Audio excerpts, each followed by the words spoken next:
Everyone welcome back to our YouTube channel. ಎಲ್ಲರೂ ಹೇಗಿದ್ದೀರಾ? ಎಲ್ಲರೂ ಹೋಪ್ ಎಲ್ಲರೂ ಚೆನ್ನಾಗಿದ್ದೀರ ಅಂದ್ಕೊಳ್ತೀನಿ. ನಾನು ಕೂಡ ಚೆನ್ನಾಗಿದ್ದೀನಿ.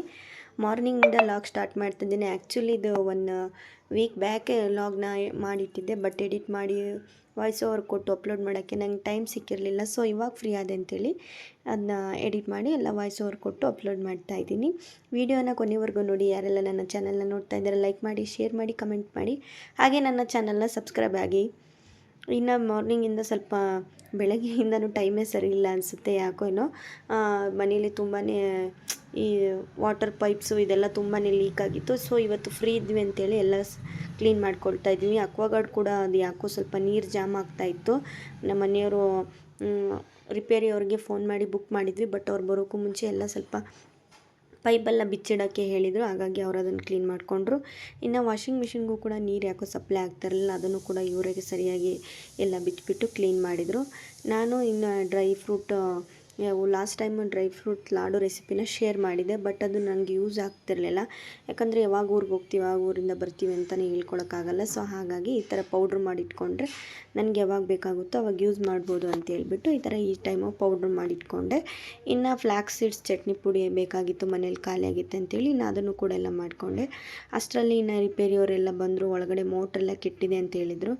ಸೊ ಅದನ್ನೆಲ್ಲ ಇವಾಗ ಹೊಸದು ತೊಗೊಂಬಂದು ಹಾಕಿ ಎಲ್ಲ ಗಲೀಜು ಮಾಡಿಬಿಟ್ಟಿದ್ರು ಮನೆಯನ್ನೆಲ್ಲ.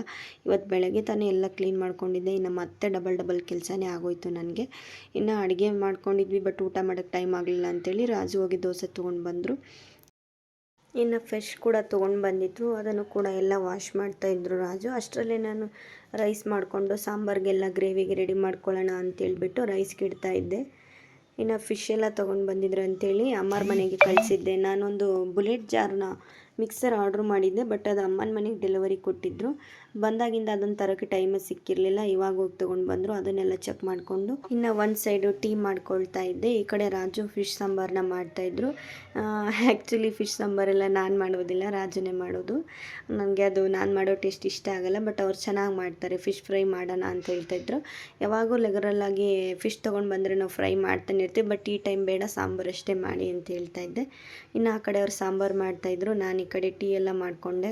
ಇನ್ನು ಮನೆಯೆಲ್ಲ ಸ್ವಲ್ಪ ಡೀಪಾಗಿ ಕ್ಲೀನ್ ಮಾಡ್ಕೊಂಡಿದ್ದೆ. ಇನ್ನು ಊರಿಂದ ಅಮ್ಮ ಕಾಯಿ ಅಕ್ಕಿ ಎಲ್ಲ ಕಳಿಸಿದ್ರು, ಅದನ್ನು ಕೂಡ ಎಲ್ಲ ತೆಗ್ದಿಡ್ತಾ ಇದ್ದೆ.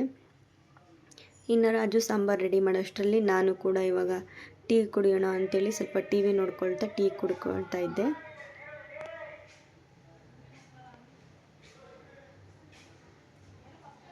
ಮೂವಿ ಹಾಕಿದ್ರು, ಇಬ್ಬರು ನೋಡ್ಕೊಳ್ತಾ ಇದ್ವಿ. ಇನ್ನು ಈ ಕಡೆ ಸಾಂಬಾರು ರಾಜು ಮಾಡ್ತಾಯಿದ್ದ. ಸಾಂಬಾರು ಮಾತ್ರ ಸಖತ್ ಟೇಸ್ಟ್ ಆಗಿತ್ತು. ಫಿಶ್ ಕೂಡ ಫ್ರೆಶ್ ಇತ್ತು, ಹಾಗಾಗಿ ಸಾಂಬಾರೆಲ್ಲ ಚೆನ್ನಾಗಿತ್ತು. ಇನ್ನು ರೊಟ್ಟಿ ಮಾಡಬೇಕು ಅಂಥೇಳಿ ಜೋಳದ ರೊಟ್ಟಿನ ಕೂಡ ಮಾಡ್ಕೊಳ್ತಾ ಇದ್ದೆ. ಇನ್ನು ನನ್ನ ತಂಗಿ ಕಾಲ್ ಮಾಡಿದ್ಲು, ಸಂಜೆ ಶಾಪಿಂಗ್ ಹೋಗೋಣ, ಸ್ವಲ್ಪ ಐಟಮ್ಸ್ ಎಲ್ಲ ತೊಗೊಳ್ಳೋದಿದೆ. ಅವ್ರಿಗೂ ಟ್ರಿಪ್ ಪ್ಲ್ಯಾನಿಂಗ್ ಮಾಡ್ಕೊಂಡಿದ್ದಾರೆ, ಗೋವಾಗೆ ಹೋಗ್ತಾ ಇದ್ದಾರೆ. ಹಾಗಾಗಿ ಅವಳು ಹೋಗೋಣ ಅಂತ ಹೇಳ್ತಾ ರಾಜು ಕೂಡ ಮೀನಿನ ಮೊಟ್ಟೆನೂ ತೊಗೊಂಡು ಬಂದಿದ್ದರು, ಅದನ್ನು ಕೂಡ ಅಡುಗೆ ಎಲ್ಲ ಮಾಡ್ಕೊಂಡ್ವಿ. ಅಷ್ಟರಲ್ಲಿ ನಂದೊಂದು ಪಾರ್ಸಲ್ ಡೆಲಿವರಿ ಆಗಿತ್ತು, ಅದನ್ನು ಕೂಡ ರಿಸೀವ್ ಮಾಡಿಕೊಂಡು ಇನ್ನು ಸಂಜೆ ಊಟ ಎಲ್ಲ ಮುಗಿಸ್ಕೊಂಡು ಹೊರಗಡೆ ಬಂದ್ವಿ ನಾನು ನಮ್ಮ ತಂಗಿ. ಇನ್ನು ಝೂಡಿಯೋಗೆ ಹೋಗಿದ್ವಿ, ಅಲ್ಲಿ ಸ್ಲಿಪ್ಪರ್ ಕಲೆಕ್ಷನ್ ಎಲ್ಲ ನೋಡ್ತಾ ಇದ್ವಿ, ಚೆನ್ನಾಗಿತ್ತು. ಅವಳು ತೊಗೊಂಡ್ಲು, ನಾನು ತೊಗೊಂಡ್ಲಿಲ್ಲ. ರೀಸೆಂಟಾಗಿ ತುಂಬಾ ಸ್ಲಿಪ್ಪರ್ಸು ಬಟ್ಟೆ ಎಲ್ಲ ತೊಗೊಂಡಿದ್ದೀನಿ, ತೊಗೋಬಾರ್ದು ಅಂದ್ಕೊಳ್ತೀನಿ, ಬಟ್ ಅಲ್ಲಿ ನೋಡಿ ಕಲೆಕ್ಷನ್ ನೋಡಿಬಿಟ್ರೆ ತುಂಬಾ ಇಷ್ಟ ಆಗುತ್ತೆ. ಇನ್ನು ಶಾಪಿಂಗ್ ಎಲ್ಲ ಮುಗಿಸ್ಕೊಂಡು ನಮ್ಮ ತಂಗಿನೂ ಕೂಡ ಮನೆಗೆ ಡ್ರಾಪ್ ಮಾಡಿ ನಾನು ಹೊರಟೆ. Thank you for watching. See you the next vlog. Bye.